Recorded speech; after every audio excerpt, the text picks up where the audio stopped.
মুসলমান হতে রাজি আছেন? নাই। এই মাল তো পচা মাল। কারণ কি জন্য আল্লাহ আপনাকে তৈরি করেছে আল্লাহই ভালো জানে। জান্নাতের জন্য না জাহান্নামের জন্য কে জানে ভালো, জোরে বলেন।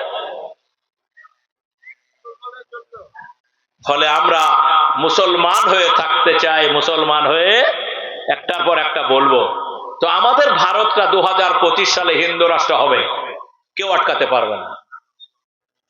আমি যখন পলিটিক্যাল কথা বলি লোকেরা বলে সালা আপনার সাহস তো সালা সাংঘাতিক। আরে সাহস দেওয়ার মালিককে, জোরে বলে মালিককে। 2025 সালে ভারত হিন্দু রাষ্ট্র হবে, আমরা ওয়েলকাম করলাম, স্বাগতম জানালাম। হিন্দু রাষ্ট্র হলে আমরা ভালো থাকবো। কিন্তু আপত্তি সেজেছে ছোট জাতের হিন্দুরা। কারা আপত্তি সেজেছে? শিডিউল কাস্টরা।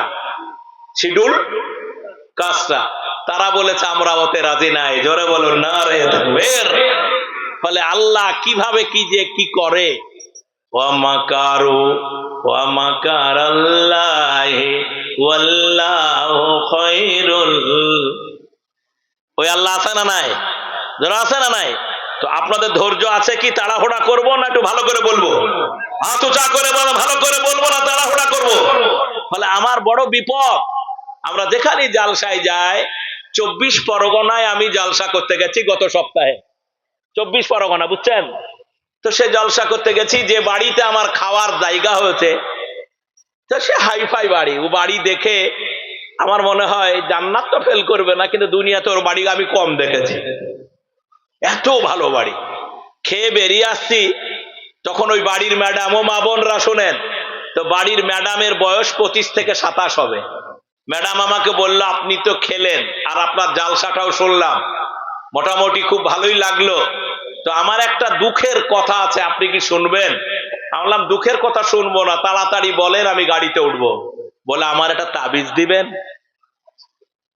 না? বুঝতে পারেননি? আমার একটা তাবিজ দিবেন। ভাই মা বোনরা আপনারা শুনুন। আমি বললাম আপনি তাবিজ নিবেন কেন? আপনি তো শুনলাম নাকি ইংরেজিতে মাস্টার ডিগ্রি করেছেন। তো বলে ওইটাই তো বিপদ। আমরা যখন একসাথে ইউনিভার্সিটিতে পড়তাম, আমার স্বামী আর আমি, তখন সে আমার দিকে তাকিয়ে একদিন চোখ মেরেছিল। চোখ মারা বুঝেন? মেরেছেন কোনদিন? হ্যাঁ বলেন, অসুবিধা নাই, আমি ওই রকম বলবি না, আমি তো ছাড় দেওয়া বলবি। বুঝতে পেরেছেন না পারেন নাই? আমি কলেজ পড়ুয়া লোক, ইউনিভার্সিটি পড়ুয়া লোক, আমি রবীন্দ্র ভারতীতে পড়াশোনা করেছি। তো আমি তখনও টুপি মাথায় দিতাম, আজও টুপি মাথায় দিই, আগামী দিনেও দিব ইনশাল্লাহ। তো আমি সেদিনও রোজা রাখতাম, আজও রোজা রাখি। তো রবীন্দ্র ভারতীতে আমি ইভিনিং ক্লাস করতাম, বেরিয়ে যাচ্ছি, তো আমাকে আমার স্যার বলছে তুমি বোধহয় ইফতার করতে যাচ্ছ, ওই দেখো 3টা মেয়ে আছে, ওরাও মুসলমান, ওরাও ইফতার করতে যাচ্ছে। 2 বছর পড়াশোনা করেছি, কিন্তু আমার জানা হয়নি যে ওরা মুসলমান, কারণ তারা নিজেকে মুসলমান বলে পরিচয় দেয়নি। আমি খেজুরটা মুখে দিচ্ছি, তো আমার কাছে কাড়াকাড়ি করছে। ইউনিভার্সিটি জীবনে কি হয় জানেন? সবাই তুই মুই করে। কলেজে পড়েছেন? বাসে যেতে কীর্তি হয়, আসতে কীর্তি হয়, ক্লাসে কীর্তি হয়। কীর্তি বুঝেন? ওটাও বুঝিয়ে দেবো আপনাকে। তো ওইসব, তো আমি ম্যাডামকে বললাম ম্যাডাম কি হয়েছে? ম্যাডাম দেখতে খুব সুন্দর। তো আমি দেখে আমি ভাই মেয়ে ছেলে দেখি, এখন পাপ হোক আর যাই হোক, আপনারাও দেখেন, কিন্তু আপনারা বলবেন না। বুঝতে পেরেছেন না পারেন নাই? চালু লোক বলে না, বুকা লোক। আমি বুকা। তো আমাকে বলছে ম্যাডাম যে আমি মাস্টার ডিগ্রি করি, আমরা তখন রবীন্দ্র ভারতীতেই পড়ি। তো ওই ছেলেটার নাম শাহবাজ, সে সারা সুন্দর দেখতে, সে প্রথম দিনই শালা চোখে চোখ রেখে প্রেম হয়ে গেল। তো প্রেম জমে গেল, প্রেম জমে বিয়ে হয়ে গেল। কিন্তু আল্লাহর কি রহম, আমার বাপও বড় লোক, ছেলের বাপও বড় লোক। বাড়িতে এলাম, ভালোভাবেই সংসার চলছিল। আমার বাড়ির মুনসা বলে, ওরা মিনসা বলে না কি বলে এসব, স্বামীকে কি বলে আর কি। তো বললো যে আমার মিনসা চাকরি পেয়েছে হাই স্কুলে, এই যে আমার ভাইয়ের মতো, মোজাম্মেল ভাইয়ের মতো।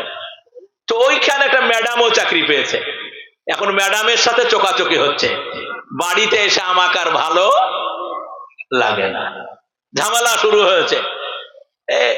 ভাত দিই তো বলে ভাত ভালো না, তরকারি করি তো বলে এটা ভালো না, সেটা ভালো না, রোজ ঝগড়া। তো এখন আপনার কাছে একটা তাবিজ নিয়ে ওকে কবজা করতে চায়।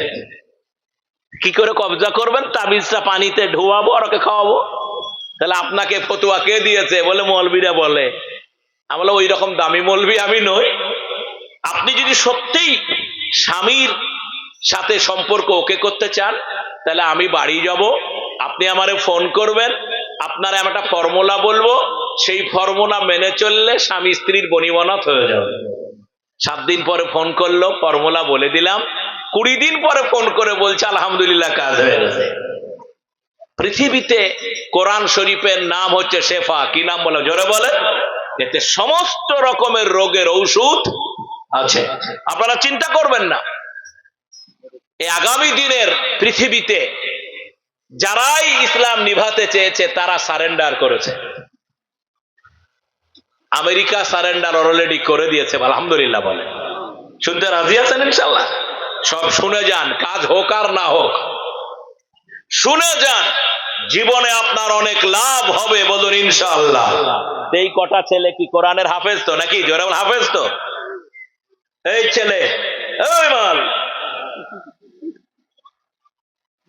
ছেলেটা চেহারার দিকে তাকান তো, কত সুন্দর। এ যখন 20 বছরের যুবক হবে তখন আরো ভালো হবে না খারাপ হবে? কথা বলে আরো জোরে। জি, আল্লাহর নবী কাকে বিয়ে করতে হবে আর কাকে বিয়ে করতে হবে না, এরকম হাদিস বুখারী শরীফে আছে না নাই? মাওলানা ইমদাদ, বিবাহের কটা শর্ত? বাড়িতে যাবেন 5টা জিনিস দেখবেন, যদি এই 5টার মধ্যে মিলে যায় ভালো, কিন্তু একটা মিলতেই হবে। হ্যাঁ, বাড়িতে আছে তো দিনদার? হ্যাঁ, দিনদার বানাবেন। মা বোনরা শুনেন, আপনাদের জীবনে অনেক কাজে লাগবে। ফলে আমি আপনাদেরকে বলবো যে কোরআনের শিক্ষা আপনি একটা ছেলেকে দিবেন, মাদ্রাসায় দেন, মক্তবে দেন, যেখানেই দেন, কোরআন আপনাকে এমন ভাবে চরিত্রবান ছেলে তৈরি করবে, যেই চরিত্রবান ছেলে আপনার একদিন কাজে লাগবে। এই রকমই একটা ছেলে, এই ছেলেটা একদিন ভবিষ্যতে কি হবে কেউ বলতে পারবে?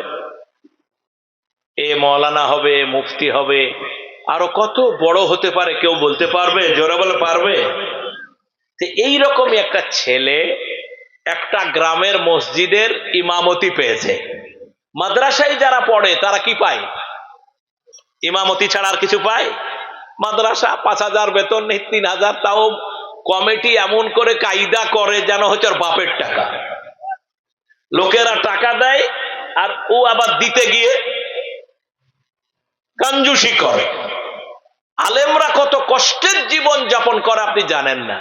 একটা ছেলে মসজিদের ইমাম হয়েছে, তো সুন্দর কোরআন তেলাওয়াত করে, পাড়ার লোকেরা মহিত, দেখতে সুন্দর চেহারা, এত সুন্দর কোরআন তেলাওয়াত করে, পাড়ায় উঠে গেছে আমাদের এবার মসজিদের ইমামটা ভালো হয়েছে।